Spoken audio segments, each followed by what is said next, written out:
네. 자, 편하게 기도를 먼저 했으니까 그냥 편하게 시작하도록 하겠습니다. 예배 오늘 많이 드리셨잖아요. 근데 또 예배에 대해서 얘기를 해야 돼요. 근데 이게 이제 너무 우리하고 가깝고 너무 중요한 상황이니까 오늘 제가 하나님 말씀 전하도록 하겠습니다. 우리 옆에 계신 분하고 드시고 있지만 눈빛으로라도 삼형제로 부르신 선생님들을 축복합니다 하고 서로 인사 한번 가볍게 하도록 하겠습니다.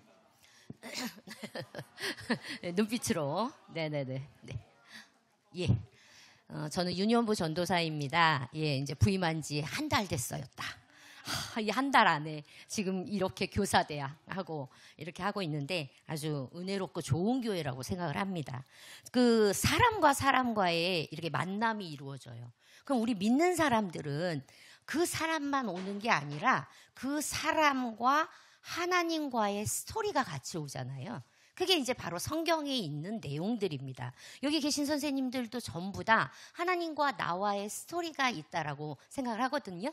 저 역시 그런 스토리가 있습니다. 그래서 오늘 제가 예배를 통하여서 이렇게 예배는 무엇인가라고 준비를 하라고 말씀을 하셨을 때 우리가 너무 다 잘 알고 계신데 과연 이거를 내가 이 시간에 어떻게 해야 될까라고 하나님께 은혜를 구했을 때 이렇게 하나님의 은혜, 예배에 대해서 전해야겠구나라는 이제 선택을 하게 되었습니다. 우리는 교사로 부름을 받았어요. 저는 이제 학교에서 오전에는 아이들을 이제 무용으로서 이렇게 가르치고 있는데 이 교사로 부름을 받았다라는 것은 엄청난 축복입니다. 근데 내가 이걸 활용을 하지 않는다면 이거는 정말 괴로운 일입니다. 요즘 이제 어린 친구들이 굉장히 발달하고 자기 생각도 강하고 이렇잖아요. 전에하고 전혀 다릅니다. 그렇기 때문에 더더욱 어렵다는 생각이 듭니다. 제가 신학을 선택한 이유 중에 반은 어느 날 수업을 하는데 들어가서 10분이면 됐어요. 아이들의 분위기를 잡는데. 근데 어느 날 안 되는 거예요. 그래서 그때 딱 눈치가 있어야 돼요. 눈치를 챘어요. 하나님이 내 일이지만 기도하기를 원하시는구나 하고 이제 기도를 시작을 했거든요.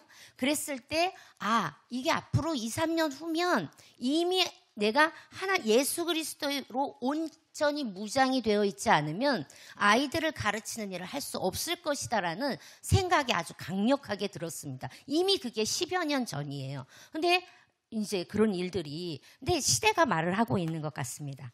인천은 저에게 굉장히 의미가 있는 지역이에요.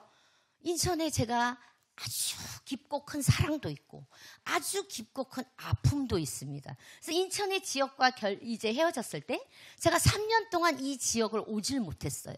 그 정도의 이제 제 안에 그런 이제 스토리를 가지고 있습니다. 오늘 하나님께서 예배를 통해서 그 스토리를 어떻게 엮어 나가시는지 선생님들과 이제 은혜를 나누도록 하겠습니다. 이게 되게 테이블이 조금 좁네요. 자, 오늘 저는 시편을 가지고 이야기해요. 성경책이 있으신가요, 혹시? 네. 그럼 시편 91편을 보도록 하겠습니다. 사람은요, 깊은 절망에 빠지면 손가락 까딱을 할 수가 없어요. 그나마 누군가하고 이야기를 하고 무엇인가를 할 수 있다는 것은 괜찮은 상태입니다. 그런데 진짜 깊은 마음의 상처든 경제적인 어려움이든 일에 관한 어려움이든 어려움을 만나면요, 그냥 무너집니다. 그래서 누워있을 수밖에 없어요. 저 역시 그랬던 시절에 저는 그런 성격이 아닌데 그랬던 시절에 누워서 성경을 보게 됐어요. 이 시편을 보게 됐어요. 이 시편을 보면서 세상에 어떡해 예수님께 얘기하지. 아이고 힘들었겠다. 제가 이런 이야기들을 시편을 읽으면서 하고 있더라고요. 그러면서 시편 91편을 만납니다. 이렇게 얘기하시는 것 같아요. 시편 91편에서 예은수가 너 잠깐 앉아봐 내 앞에. 마치 이렇게 이야기하시는 것 같습니다. 시편 91편 상반절을 좀 제가 풀어볼게요. 하나님께서 은수가 이렇게 부르시질 않으셨어요. 뭐라고 부르시냐면 지존자의 은밀한 곳에 거주하며 전능자의 그늘 아래 앉아있는 자요. 선생님들과 저를 하나님께서 그렇게 부르고 계신 거입니다. 이게 뭡니까? 예배자이라는 거죠. 너희는 하나님의 품 안에 있어야 돼. 다른 곳에 있으면 안 돼. 라는 것을 1절을 통해서 말씀하고 계십니다. 그럼 우리는 그 부름에 어떻게 대답을 해야 될까요? 2절에 보면 그는 나의 피난처요 요새요. 내가 의뢰해야 하는 하나님이라고 고백을 하고 있습니다. 우리의 삶이 이렇게 되어야 된다라는 것이죠. 이렇게 그런 고백할 때 어떤 일이 생기나요? 사냥꾼의 올무에서와 3절에 보면 심한 전염병에서 건져냄을 받는다고 하시는 거예요. 그러니까 우리가 하나님을 완전히 신뢰를 했을 때 어려운 관계에서, 어려운 삶에서, 어려운 물질에서, 교사로서 어려운 아이들과 관계에서 건짐을 받을 수 있다라는 거예요. 그러면은 건져주신다라는 것이잖아요. 그래서 4절에 보면 건져내시는 것뿐만이 아니라 하나님의 넓고 큰 깃으로 이렇게 확 덮어주신다는 거예요. 보일까요? 안 보일까요? 안 보이는 거죠. 보호를 받는다라는 거죠. 우리 이 삶에는 하나님께 우리가 온전한 예배자로 나아갔을 때 이러한 일이 생긴다라는 것이죠. 그래서 하나님께 그 하나님의 진실한 방패가 우리를 보호하신다라는 거죠. 하나님께서 우리에게 이렇게 말씀하고 계십니다. 있잖아, 인생은 이런 거야 라고 5절에서 6절에 이렇게 말씀하십니다. 밤에 공포가 찾아온다는 거예요. 공포뿐만이 아니라 낮에는 막 어디서 날아온지도 모르게 막 화살이 우리 인생에 날아든다는 거예요. 상대방의 말로, 직장에서 상사로, 학교에서 친구 관계로 막 날아온다는 거예요. 어디서 날아오는지도 몰라서 피할 수도 없을 정도로 인생은 그런 것이야. 네가 지금 상황에 처해 있는 게 그런 것이야 라고 얘기하고 있어요. 그래서 어두울 때 퍼지는, 그로 인해서 뭐 전염병들, 닥쳐오는 재앙들, 그런데 그런 것들을 우리는 두려워하지 않게 된다라고 말씀하고 계시죠. 욥을 하나님이 이야기하세요. 하나님께서 사단에게 그렇게 이야기하시죠. 욥기서 보면은 1장 7절에 8절을 보면 사단을 딱 부르세요. 그러면서 너 어디 있다 왔니? 이러고 물어봐요. 제가요 저 아래 가서요 두루두루 찾아다니다 왔어요. 그래? 그러면 너 욥을 봤니? 하고 딱 하나님이 정하세요. 내 종 욥을 한번 봤니? 그래서 주의 깊게 보고 살펴봤니? 이렇게 물어보시는 거예요. 그냥 봤니가 아니에요. 욥은 어떤 자인가요? 의인이라고 한 자였던 거예요. 그러니까 교회를 다니지 않는 사람들을 살펴본 게 아니라 사단은 교회에 다니는, 죄송합니다, 우리를 살펴본 거예요. 어떻게 봤을까요? 제가 뭘 어떻게 사단은 이제 그렇게 봤겠죠? 하나님이 이제 욥을 자랑을 하셨던 거죠. 그러니까 사단이 더 눈에 뜨고 본 거예요.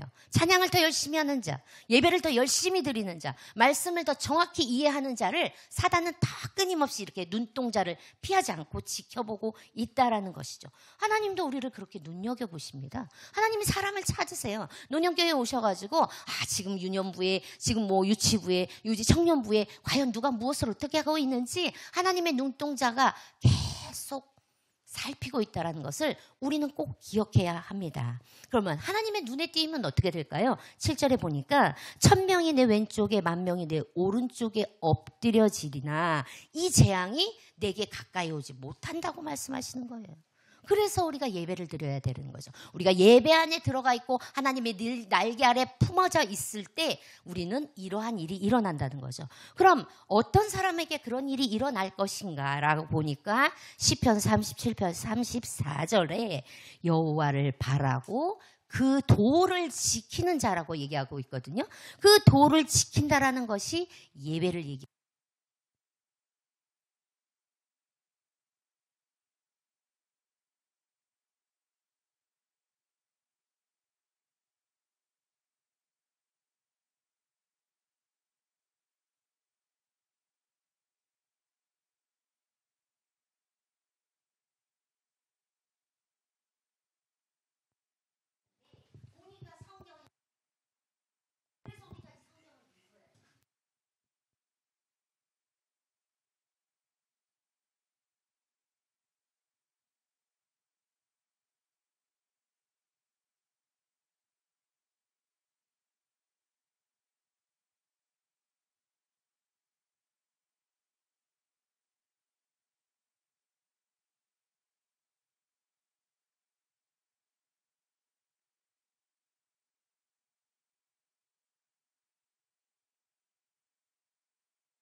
제가 이제 예배를 경험하면서 겪으면서 보니까 성경을 읽다가 보고 생경을 탁 덮고 그 생각.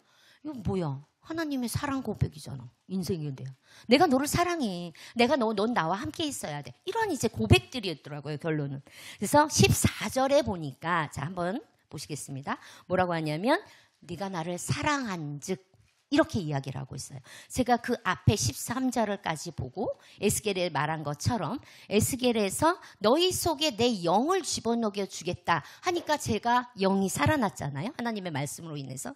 그 다음에 하나님께서 하신 말씀이 에스겔서에 여호와가 나인 줄을 너는 알 것이다 라고 말씀을 하셨어요.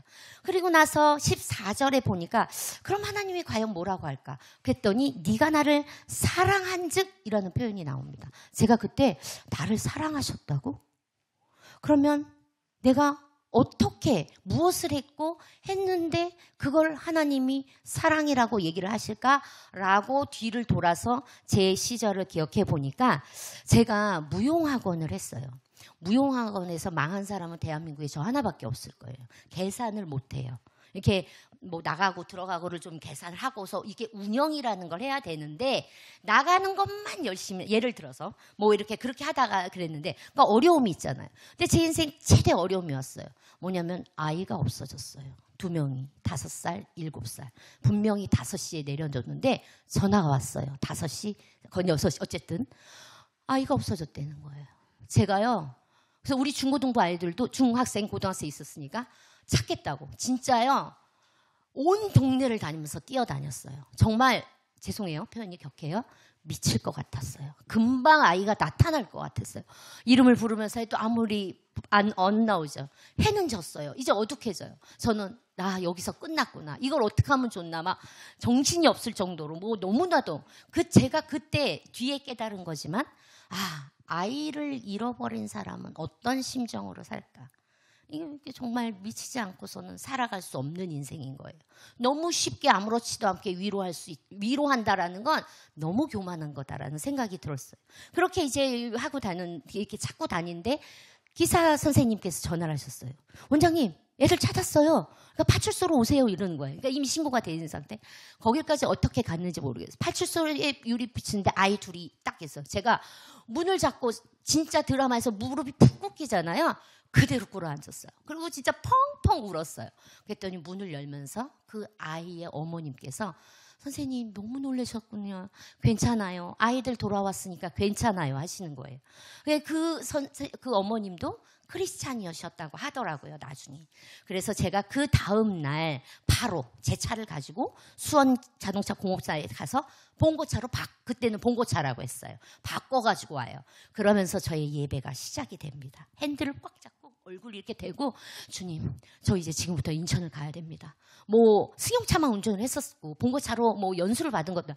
그러면서 어떻게 갔는지 모르겠어요. 그래서 주님만 계속 외치면서 길을 갔어요. 그 다음 날 하던 기사 아저씨하고 기사 선생님하고 저하고 나누어서 제가 차량 운행을 하기 시작을 했어요. 내가 아이를 데려다 줘야겠다. 내가 확실하게 문 앞에까지 엄마한테까지 아이를 데려다 줘야지 안 되겠다. 그래서 이제 코스를 받고 이렇게 가기 시작을 합니다. 다 주택가잖아요. 뭐 아파트 단지도 있지만 진짜 어디가 아이들이 어디서 튀어나올지 무슨 일이 일어날지 뭐 계속 딱 붙어서 주님 도와주세요. 주님 저 좀 도와주세요. 저와 함께 진짜 계속 그렇게 외치고 다녔어요. 다니고 그렇게 다녔는데 또 이러면 여기 이렇게 지내면서 제가 그 생활을 1년을 했어요. 그러면서 이제 코스대로 시간을 정확하게 돌다 보면 이막 사거리 6시에 딱 항상 똑같이 멈춰요. 그럼 이제 해가 져요. 그럼 눈에서 눈물이 주르르르 흘러요. 나 이거 하려고 하는 거 아닌데 어떻게 이렇게 됐나 라는 이제 그런 내가 뭘 잘못하고 있나. 근데 아무리 해도 답이 없어요. 저는 그냥 열심히 하면서 주님만을 외칠 뿐이었어요. 그렇게 이제 1년을 했는데 그때에 아이 하나가 차를 이제 샀잖아요. 그래서 제가 아이한테 약속을 해요. 선생님이 내일 사탕 사다 줄게. 제가 그 다음 주에 잊어버린 거예요. 그 내용을. 아이가 딱 타자마자 사탕을 저한테 딱 주면서 여기 있어요. 제 사탕은요? 이러는 거예요. 진짜 머리를 한 대 꽉 맞은 것 같아요. 순간 어떻게 해야 되나? 게다가 그냥 솔직하게 말하자 해서 정말 미안해. 까먹었어. 네, 나한테 기회를 한번 다시 달라. 내가 다음 주엔 꼭 잊어버리지 않을게. 이렇게 된 거예요. 그래서 우리 왜 밥 한 번 살게 이런 인사들을 하잖아요, 어른들을. 저도 이제 약간 그런 생각이 있었던 것 같아요. 그 다음 주에는 일찍 가가지고 문구점에서 이제 막 고르는 거예요. 그게 저의 행복이 됐어요. 그게 저의 숨을 쉴 수 있는 통로가 되고 그 시작으로 해서 저는 아이들을 가르치는 직업에서 영역이 점점 넓혀지고 아이들이 찾는 강사가 됐어요. 그 5살짜리 꼬마가 아과의 그런 약속을 제가 깨서 그 친구가 저한테 그런 기회를 주지 않았다면 저는 지금 이 자리에 못 섰을 거예요. 그냥 강사 조금 하다 말았겠죠. 근데 그 계기가 저한테는 이따가 다시 또 얘기하겠지만 사명이 된 거예요. 그냥 내가 좋아하는 무용하는 일을 해서 아이들을 가르쳐서 그게 행복했다로 끝나지 않았어요. 그 뒤로는 이게 사명이 되기 시작을 했던 거지요. 그래서 두 번째에 보면은 우리가 뭐냐면 간구라는 단어가 나옵니다. 무릎을 꿇고 제가 간구 그럼 어떤 모습을 해야 되나 생각을 해보니까 일단 하나님 앞에 무릎을 꿇고 머리를 조아리고 내지는 고개를 들고 하나님 앞에 부르짖어야 되는 거예요. 제가 무용학원을 하면서 저도 아이를 양육을 했거든요. 그래서 이제 아이들이 어리니까 맡긴단 말이에요. 그 당시 이제 미술학원에 맡기면 흔하고 그 안에 또 방이 있었어요. 그러니까 저희 막내가 너무 어렸기 때문에 100일 지나서 바로 맡겨서 그 아이는 원장님이 안에서 따로 봐주셨어요. 데리러 딱 들어가니까 너무 기가 막혀요. 요만한 방에 2명이 아이가 서로 엎드려서 막 이러고 있어요. 걔네들을 또 데리고 나와서 교회에 예배를 드리러 가는 거예요. 금요일이면. 그런데요. 제가 숨통이 튀었잖아요. 예배를 드리므로. 그래서 금요일이면 너무 행복한 거예요. 수요일 금요일이면. 그래서 화요일부터 집안 청소를 막 다 하고 아이를 씻기고 잠을 덜 자고 막 준비를 해서 교회를 가는 거예요. 금요일은 제가 예배를 계속 드리다 보니까 어느 순간부터 하나님이 이건 싫어하시겠다. 이런 생각이 들어요. 누가 말한 것도 아닌데 싫어하는 거 이제 하기 싫다. 이런 마음이 들더라고요. 하지 말아야지 그럼. 그리고 하나님이 나를 봤을 때 내가 예배 성전에 딱 들어갔을 때 하나님이 나를 기뻐했으면 좋겠다라는 마음이 그냥 들어왔어요. 그래서 어떻게 해요? 내 생활 시작 속에서 아이한테도 잘하고 이렇게 되는 거예요. 저는 제가 힘들고 어려워서 나 살고자 그렇게 예배를 달려갔어요. 그런데 제가 그렇게 했던 것들이 하나님께서는 14절에 보면 네가 나를 사랑했다라고 받으신 거예요. 나 살고자 한 일인데 나를 위해서 드린 예배고 나를 위해서 한 건데 하나님은 그걸 네가 나를 사랑했다라고 받으셨더라고요. 제가 어떻게 이럴 수가 있을까라는 그런 이제 이 말씀을 읽으면서 그렇게 됐습니다. 그래서 금요 예배를 갈 때는 또 인천이었잖아요. 인천에서 교회까지 운전해서 45분 쭉 달려가다가 한 20분이 지나가면요. 찬양을 들고 항상 다니니까 들으면 눈물이 또 주르륵 나요. 그거는 제가 슬퍼서 눈물이 나는 게 아니라 마음의 감동이 계속 일어나는 거예요. 하루를 열심히 살고 주님께 달려가는 그 시점에 주님이 이미 맞이해 주시는. 그러니까 예배는 그때부터 이미 시작됐고 그 이전부터 이미 예배는 시작이 됐던 거였어요. 따로 오늘 구분해서 금요 예배가 9시니까 9시에 예배 딱 시작이야? 이게 아니었어요. 그냥 점점 예배의 시간이 넓어지는 거예요. 금요 예배 시작해서 금요 예배 오전부터 또 아침부터 그 전날부터 예배를 가기 위해서 나는 하나님이 보시기에 합당한 사람이 되고 싶은 욕심이라는 게 생기더라고요. 그래서 이제 그렇게 했을 때 하나님께서 은혜를 주셨어요. 그래서 금요 예배를 너무 사랑했는데 은혜를 못 받은 주가 단 한 주도 없었어요. 그래서 하나님 앞에 부르짖고 그리고 교회를 딱 들어가면 자리를 봐요. 어느 자리에 이제 너무 좀 그럴지 모르지만 어느 자리에 앉아야 내가 하나님께 부르짖을 수 있을까? 하나님이 날 보실 수 있을까? 내 기도를 들으실 수 있을까? 라는 생각을 하면서 보면 온전히 하나님 앞에 찬양 크게 하고 기도하고 이렇게 이제 보냈던 시절이었습니다. 세 번째 마지막 이렇게 예배를 드리니까 제 삶에 어떤 일이 일어나요? 구원이 일어납니다. 구원은 뭐예요? 건져냄을 받는 거예요.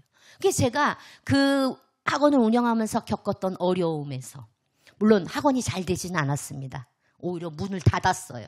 근데 문을 닫고 하나님께서 그러니까 나중에 생각해 보니까 하나님께서 그런 어려움을 주시고 제가 그 안에서 하나님만을 찾을 수 있는 상황에 갖다 놓으신 것 같아요.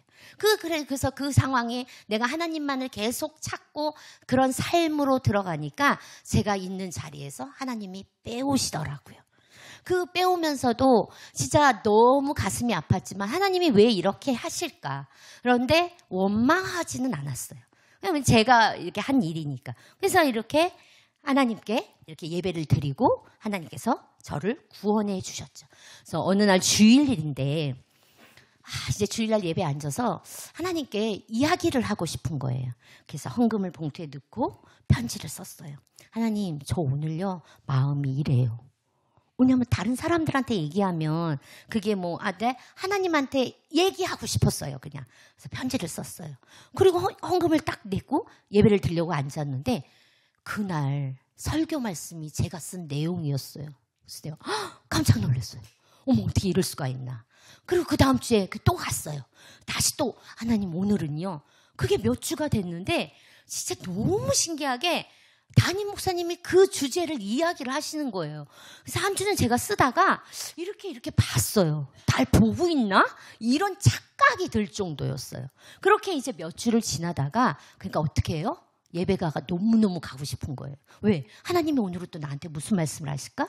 하나님이 이걸 내가 한 얘기를 어떻게 들으실까? 그러니까 어떻게 해요? 점점 예배 가는 시간이 빨라져서 전 10시 30분이면 예배 성전에 딱 앉아 있었어요. 그리고 뒤에 앉고 이렇게 할 수도 있지만 하나님이 보시기에 딱 정확. 목사님이 말씀을 선포하시잖아요. 말씀은 하나님이잖아요. 그 말씀이 정확히 나에게 들어올 수 있도록 자리를 보고 그 자리에 딱 앉았어요. 왜요? 다른 사람이 앉을까 봐 10시 30분에 간 거예요. 10시 30분에 앉아서 기다려요. 예배를 기다리는 거예요. 근데 그 시간이 지루하지가 않아요. 하나님은 막 설레임이 있고 기대감이 있는 거예요. 자, 여기서 이제 하나님께서 저에게 계속 말씀하시는 거를 그 다음 단계로 가니까 듣는 거에서 끝나지 않아요. 하나님 말씀 이렇게 하셨어? 이걸 고쳐야겠다, 내가. 고쳐야 되겠다. 그래서 현실의 삶 가운데서 제가 고치기로 마음을 먹습니다. 자, 이게 이제 두 번째 저의 태도로 바뀌는 거죠. 두 번째 제가 선생님들에게 말씀드리고 싶은 것은 예배는 태도입니다. 태도라고 하면 지금 이렇게 우리가 앉아있는 태도일 수도 있고 마음의 태도일 수도 있고 여러 가지 태도가 있을 수 있어요. 우리는 교사로 부름받은 사명자예요. 사명자는요, 내가 하고 싶다, 내가 하고 싶지 않다, 이거하고 전혀 상관이 없잖아요. 우리가요, 교회에 오지만 오는 것도 하나님이 이끌어 주셔서 오는 거예요. 그러면 더더욱 어느 부서든지 간에 교사로 부름을 받았다라는 건요, 그냥 이렇게 우리 선창기어 선생님은 도장을 딱 찍은 거예요, 하나님이. 우리 그렇게 알아야 돼요. 그걸 인정하고 받아들여야 돼요. 그럼 어떤 일이 생깁니까? 흔들림이 없죠. 하나님이 날 부르셨어요. 우리 하나님 알잖아요. 하나님이 어떤 분이라는 걸. 근데 하나님이 다른 섬기는 데도 많지만 특히 교사는 도장을 딱 찍은 거예요. 너는 내 사람이고 내 아이들을 위해서 네가 헌신을 좀 해줘라. 근데 헌신이 쉽습니까? 어려워요. 너무 힘들죠? 부름받은 사람들이에요. 우리가 이거를 어떻게 드리는 예배자로 살아야 될 것인지 이 태도를 통해서 은혜를 나누고자 합니다. 아이들은요, 우리가 나 아이들 가르쳐. 저는 그런 표현을 쓰지 않습니다.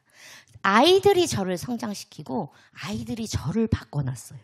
제가 아이들을 가르치면서 지금은 안 그러는데 전에는 제가 그렇게 받았어요, 교육을. 명령하고 지시하면 바로 해야 되는 거예요. 그렇게 받았고 그게 너무 당연한 건 줄 알았어요. 그런데 어느 날 하나님께서 그렇게 아이들한테 말하는 걸 싫어하신다라는 걸 알았어요. 그럼 내가 이걸 고쳐야겠다. 근데 단번에 고쳐지지가 않아요. 습득되고 무엇보다도 몸에 익어 있기 때문에 그걸 빼낸다라는 건 너무 어려워요. 기도해서 빼내야 되고요. 제가 마음을 먹어야 되고요. 제가 현장에서 행동으로 옮겨야 돼요. 근데 이게 수월하지가 않은 거예요. 그러다가 그렇게 이제 매번 그러다가 다시 교회로 와요. 수업을 갔다가 근데 안 됐어요. 그럼 다시 교회 가서 그 다음에 하나님 또 안 됐어요. 제가 하려고 했는데 안 됐어요. 어떡해요? 죄송해요. 다시 해볼게요. 그리고 또 다시 가요. 또 잊어버릴 때도 있고 안 돼요. 그럼 또 다시 와서 주여. 이게 이제 몇 번이 쌓이다 보니까 고통스러워요. 죄 때문에. 하나님이 아니야라고 하는 건 죄잖아요. 우리가 보는 죄의 기준은 우리가 알고 있는 것이 아니에요. 하나님이 아니야라고 하면 그건 죄인 거예요. 근데 나는 이 죄를 알고 있는데 해결을 못하는 거예요. 그러다가 이제 노력은 했지만 회개는 못하는 그 상황에 있다가 제가 어느 학교를 갑니다. 2학년 수업이었어요. 난리가 났어요. 난리가. 그래도 참아야지. 한 주간 잘 안 됐어요. 왔어요. 그때는 차가 없을 때였어요. 그 다음 주간에 폭발을 했어요. 이성을 줄을 놨어요. 야 하면서 뭐 똑바로 앉으라고. 움직이지 마라. 발 떼지 말고 엉덩이 떼지 마라. 가만히 있으라. 이거 놀래가지고 진짜 이성을 잃었어. 이성권을 놨어요. 그 전까지는 아주 참으려고 했다. 그리고 수업을 마치고 나왔어요. 버스를 타고 딱 앉았는데 눈물이 또 하나님의 성령이 오시면 눈물이잖아요. 첫 번째 사인이. 눈물이. 하나님 저 여자예요. 버스에서. 이건 좀 아니잖아요. 근데 어쨌든 주체할 수 없이 흘렀어요. 하나님 죄송해요. 뭐냐면은 인간적인 생각으로서 내가 이렇게 해도 노력을 하는데 이게 안 되는구나. 너무 속상했어요. 자괴감이 들고 막 너무 속상했어요. 또 하나는 하나님께 죄송했어요. 그런데 그 버스에서 어떤 일이 일어났냐면 제 팔을 그런 느낌이 들었어요. 그러면서 하나님께서 저에게 위로해 주셨어요. 괜찮아. 더 잘하고 있잖아. 그렇게 또 받으신 거죠. 몇 번이고 반복해서 저는 넘어지고 있는데 하나님은 기다리고 계셨던 거예요. 그래서 제가 그 위로 때문에 뭐라고 버스 안에서 고백을 하게 되냐면 하나님 제가요 다시 한번 해볼게요. 근데 요번에 그게 안 되면 저는 무용선생을 그만두겠습니다. 무용선생은요 저한테 목숨이에요. 저예요. 다 저는 모든 거를 뺏고도 저한테 우선순위였어요. 근데 저는 더 이상 안 하겠습니다. 그날 그 버스 안에서 제가 그렇게 고백을 했어요. 이걸 안 하면 안 되잖아요. 나 이제 마음 먹고 그 다음 주에 갔을 때 제가 승리했습니다. 왜?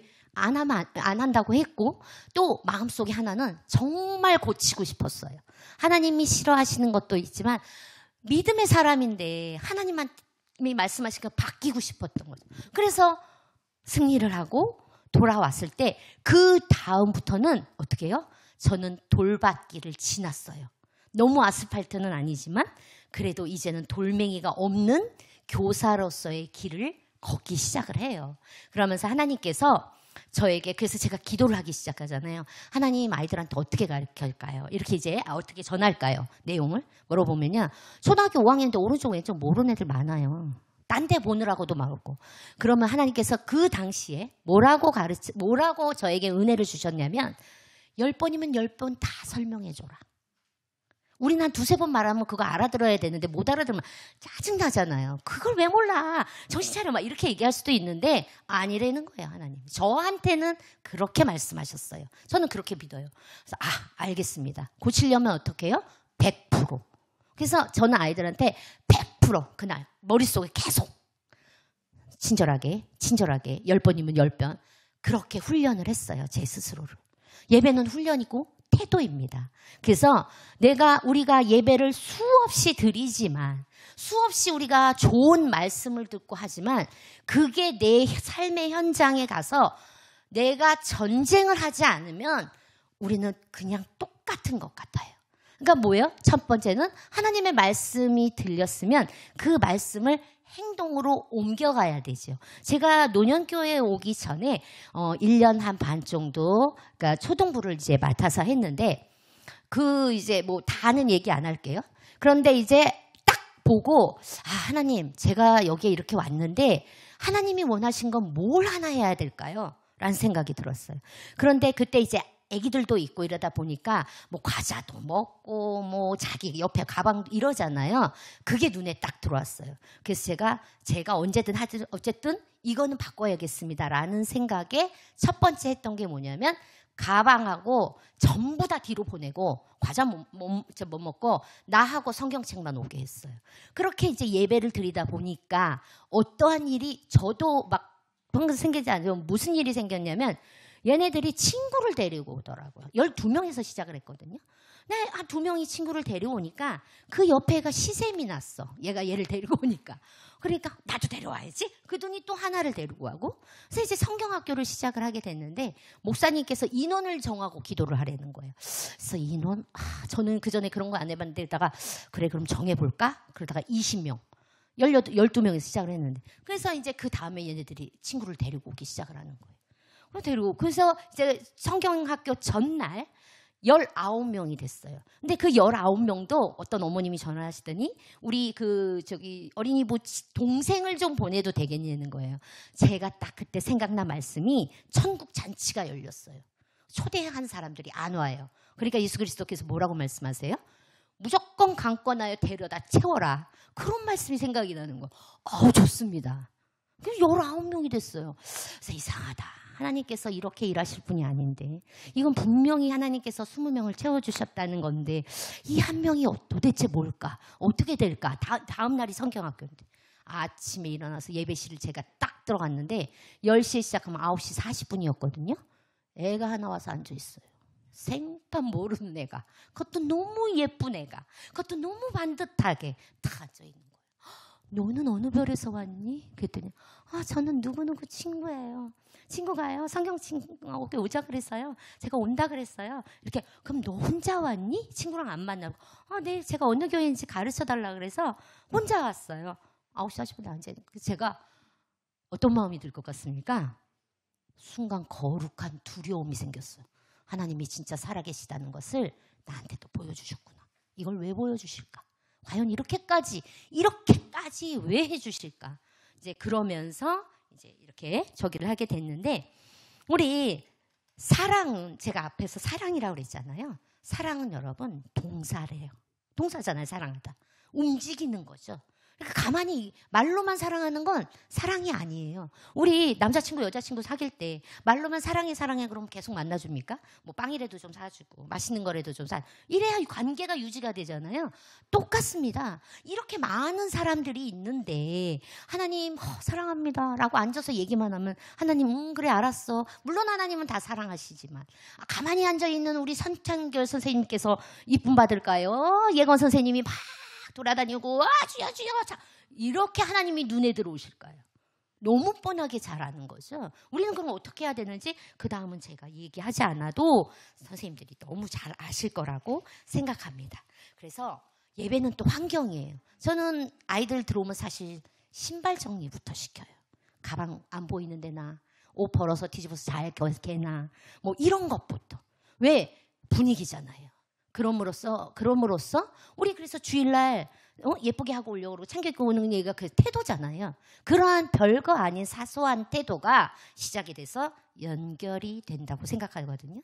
그러니까 우리 다 같이 선생님들도 마찬가지고 또 그렇게 내가 돼야 말을 하지 않아도 아이들은 그렇게 따라갑니다. 아이들한테 100%를 끌어내려고 하면 그게 무엇이든지 놀이든지 말씀이든지 뭐 학교생활 뭐든지 아이들에서 100% 나는 이 300%를 해야 돼요. 그래야 아이들한테 100%가 나오더라고요. 그래서 제가 목소리 톤이 높아요 점점. 그리고 막 어수선하고 시끄러워요. 나이가 먹어가는데도. 언제쯤 이게 끝날까 하는데 뭐 안 끝날 것 같은 생각이 듭니다. 왜냐하면 그렇게 하니까 아이들이 하더라고요, 그렇게. 그래서 이제 그렇게 하고 있습니다. 자, 논영교회 와서 이제 거의 끝나갑니다, 논영교회에 와서요. 하나님, 저를 여기다 보내주셨는데 제가 여기서 뭘 어떻게 배워야 되고 저는 또 여기다 왜 보여주셨습니까? 라고 이제 그걸 찾아야 되는 거잖아요. 그래서 그래야 제가 사역의 목표의 방향을 두고 갈 거 아닙니까? 그런데 첫 주에 저기 하다가 기도하겠습니다 하는데 어떤 여자친구가 무릎을 딱 꿇더라고요. 그 뒤태를 봤어요. 그 뒤태가 제 머리에 싹 들어왔어요. 이거다. 예배자다. 어린아이가 그것도 이제 앉아서 드리는 자식이긴 했지만 무릎을 꿇을 거라고는 저는 전혀 생각을 못했어요. 근데 제가 딱 원하는 이거다. 나 여기서 해볼 만하겠구나. 하나님께 유년부를 바치기 위해서 열심히 기도하고 모르지만 최선을 다하는 그러한 원동력이 되겠구나. 그 아이의 뒷모습이. 마음에 그게 딱 들어온 거예요. 하나님, 저 이거 이렇게 드리고 싶습니다. 그렇게 도와주세요. 이렇게 기도를 할 수 있는 거죠. 마무리하려고 합니다. 예배자에는 사랑이 있어야 됩니다. 하나님 앞에 사랑. 사랑은 고백하는 거고 움직여야 되는 거죠. 그러니까 그냥 이렇게 다운되어 있는 게 움직여야 되는 거. 그 다음에 사랑하면 간구하게 돼요. 얘기하게 되고 자꾸 보게 되잖아요. 그럼 간구하면 어떻게 됩니까? 우리에게 구원은 저절로 우리가 뭔가 크게 하지 않더라도 일어난다는 거죠. 이것을 위해서 우리는 부름받은 사명자입니다. 이 사명자는요, 아끼면 안 돼요. 아끼지 않는 자에게 하나님이 일하십니다. 그럼 여러분 목소리도 아끼지 마시고, 그 다음에 예배에 오는 시간도 아끼지 마시고, 하나님 앞에 드리는 마음도 아끼지 마시고, 그게 되면 나머지는 다 되는 것 같아요. 그래서 찬양도 크게 하시고 말씀도 크게 읽으시고, 아멘, 내가 옆에 사람보다 더 어른일지라도 저는 그래야 된다고 생각하거든요. 그 다음에 마지막 하나는 금요 기도예요. 주일 예배는 하나님을 그냥 경배하고 이렇게 높여드리기만 한다라면, 금요 기도회는 나하고 하나님하고 만나는 거예요. 그 만나는 자리에 있어야 하나님하고의 역사가 이루어지는 거죠. 역사의 페이지를 써 내려가야 되는 거잖아요. 그런 금요 기도회는 진짜 투쟁해서 진짜 내 발걸음을 이끌어서 그렇게 꼭 하나님 앞에 앉아 계시는 유년부가 아니라 교학교 선생님들이 되시기를 예수님의 이름으로 부탁드립니다. 기도하겠습니다.